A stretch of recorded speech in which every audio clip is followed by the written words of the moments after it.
This morning on Today's Health, children in the United States are diagnosed with a brain tumor every single day, and little is known about what might cause those tumors. But the story of one special Connecticut boy may help change that. We'll talk with his parents in just a brief moment. But first, Dr. Nancy Snyderman has Mikey's story. This is the story of a little boy named Mikey. Of a little boy with a can-do spirit. He was the epitome of optimism. Always. He'd fall down, he'd laugh and get up. But then one day, everything changed, leaving Mikey Czech desperately in need of a miracle. The signs were subtle at first, but sudden. He started looking at the TV kind of sideways. He's uncharacteristically lethargic. His left side of his face was just slightly drooped. And I said, you know, something doesn't make sense here. I start connecting the dots. But what started as a visit to the local pediatrician to connect the dots ended in the emergency room of Yale's Children's Hospital. The head of pediatric neurosurgery walked in and he said to us, he said, folks, he goes, this is as bad as it gets. Tests revealed Mikey had a brain tumor called a diffuse intrinsic pontine glioma, a rare and insidious type for which there is no treatment, no cure. It was his birthday. His birthday. His 11th birthday. It was brutal. Yeah. It was brutal. I mean, in 1 second, our whole life changed. And because these tumors are located on the delicate brainstem, even a biopsy wasn't an option. Any bleeding in this area can result in serious consequences, including death. So surgeons shy away from doing biopsies when it comes to the brainstem area. 8 months after his diagnosis, Mikey died, leaving his parents to cherish many memories, but none more poignant than this one. He pointed up to the sky and he said, everybody's going to know me when I get up there. Everybody in heaven is going to know who I am.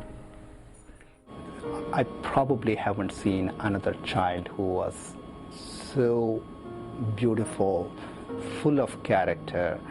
I can just remember every moment I have spent with him. Mikey's parents started a foundation in his honor and with his blessing, with the hope of finding a cure for the tumors that claim 1,000 children in the U.S. every year. What we're trying to do is fund a world-class laboratory that gets the best neuroscientists collaborating with each other to be able to take all that primary research and translate that into remedies or cures for these tumors. He was all for it. I know he would be so proud of us. Jennifer and Steve Czech are here with us now, along with Dr. Snyderman. Good morning to all of you. Good morning. Beautiful piece. I know that it's been a long year, but you have made a lot of progress to what you're doing in Mikey's honor of the foundation. What have you accomplished so far? Well, in the past 10 months, we've raised approximately $500,000 for the purpose of establishing this translational research laboratory.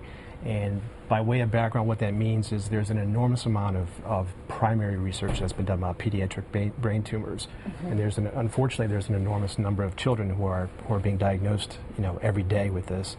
And what we're trying to do is develop a laboratory that helps develop remedies and cures for these brain tumors using the primary research and the clinical observations.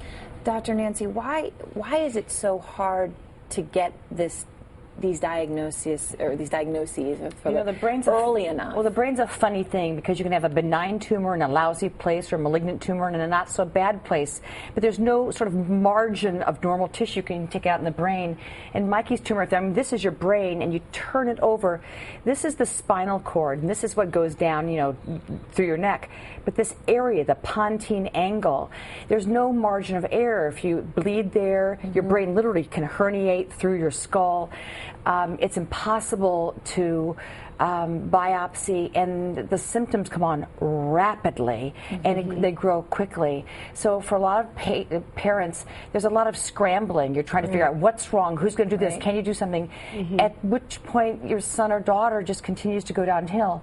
It really goes to the core of how families stick together through tragedy. Right. It is a great testament to them that with their courage and their foresight, they've decided to take this and say, we're going to put our money and our name and Mikey and into research. Well, it is pretty amazing. And to see that this is the kind of thing which could break a family apart has clearly made you closer, and your daughter too. Absolutely. One thing that I know you've been described as a family with a lot of faith, and Mikey got to meet the Pope before he died.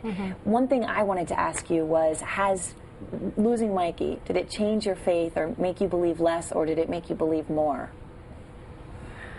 You know, I think we both have a different answer for that because, I mean, I think, you know, we're very devout Catholics, but, you know, I've been angry, you know, so I'm just trying to work through that, you know. I mean, I know Steve. Well, in my case, the way I view this is there was a greater purpose, and God blessed me with tremendous intellect and a hard-working, you know, work ethic. And to me, he's basically saying, okay, use all those skills I gave you and go do something that's meaningful with it. You know what a lot of parents will say? If you say, well, if you knew what this lifespan would be, would you have rather not had Mikey? And parents will say, no. I'll take every day I had, no matter how short. And now I get to use it as a transformative thing. And as you said, you talk about him every single day. We do. He's in our daily conversation. So, well, thank you so much for coming in. Thank you. We appreciate everything you've done, and on behalf of all the parents and the families going through this, thank you for making this happen. And best of luck with raising even more money to try to find a cure.